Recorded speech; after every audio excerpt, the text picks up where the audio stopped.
W Świetlicy Wiejskiej w Sobinie odbyło się ostatnie z cyklu spotkań z leśnikiem organizowanych przez sołtysa, Radę Sołecką oraz Wiejski Ośrodek Kultury. Rano mający ogromną wiedzę na temat lasów Piotr Cybulski spotkał się z dziećmi, a po południu z dorosłymi mieszkańcami Sobina. Piątkowe spotkanie było podsumowującym cykl realizowany przez kilka ostatnich tygodni, a zapoczątkowany w przepięknej Alei Dębowej, miejscu, które chętnie odwiedzają nie tylko mieszkańcy Sobina, ale także osoby spoza wioski. W sumie odbyło się 6 spotkań, w trakcie których dzieci miały okazję zdobyć wiele interesujących informacji na temat różnych roślin rosnących w lasach, zwierząt go zamieszkujących, a także wielu innych interesujących rzeczy. Dzieci okazały się bardzo chłonne wiedzy i wdzięczne. Praca z nimi była dla pana Piotra Cybulskiego, znakomitego znawcy tematyki związanej z lasem, źródłem wielkiej przyjemności. Odbyliśmy 5 spotkań z młodzieżą przedszkolną, bo ich wiedza jest tak wielka, że można już ich potraktować tak, jak młodzież.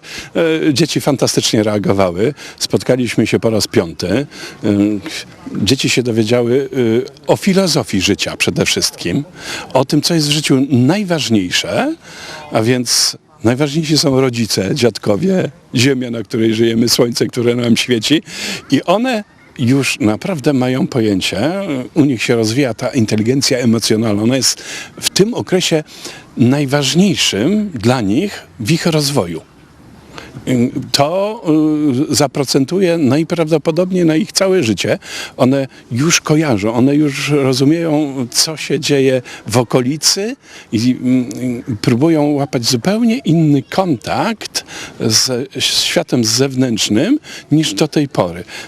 Bardzo, powiedziałbym, świetne spotkania, jestem zadowolony. Maluchy wysłuchały prawdziwego ptasiego koncertu. Piotr Cybulski opowiedział im, w jaki sposób rozpoznać, który z ptaków wydobywa z siebie pięknie brzmiące dźwięki. Poza tym raczył dzieci interesującymi opowieściami o zwyczajach poszczególnych gatunków. Potem maluchy udały się na teren zielony przy Wiejskim Ośrodku Kultury, by uczestniczyć w wieszaniu budek lęgowych. Spotkanie było bardzo owocne i z całą pewnością jego efekty są nie do przecenienia. Podczas całego cyklu dzieci miały możliwość obcowania z przyrodą, poznania zwyczajów zwierząt, nabrały szacunku dla natury, który zapewne będą pielęgnować w swoim dorosłym życiu. Poruszył pan to, co jest chyba najbardziej potrzebne i najbardziej mądrym zachowaniem dla człowieka, świadomie wychowującego swoje potomstwo, powołującego do życia to potomstwo i trzeba być właśnie za nich odpowiedzialny. Nie tylko rodzice, ale i my, całe otoczenie, powinniśmy być odpowiedzialni za ich rozwój,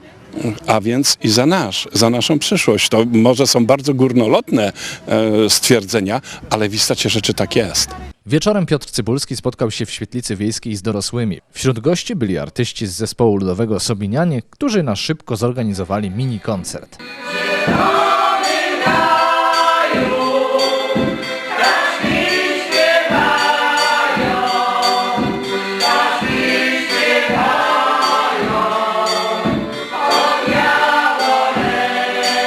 Po tym arcyciekawym wprowadzeniu muzycznym spotkanie przebiegało w jeszcze bardziej przyjaznej atmosferze.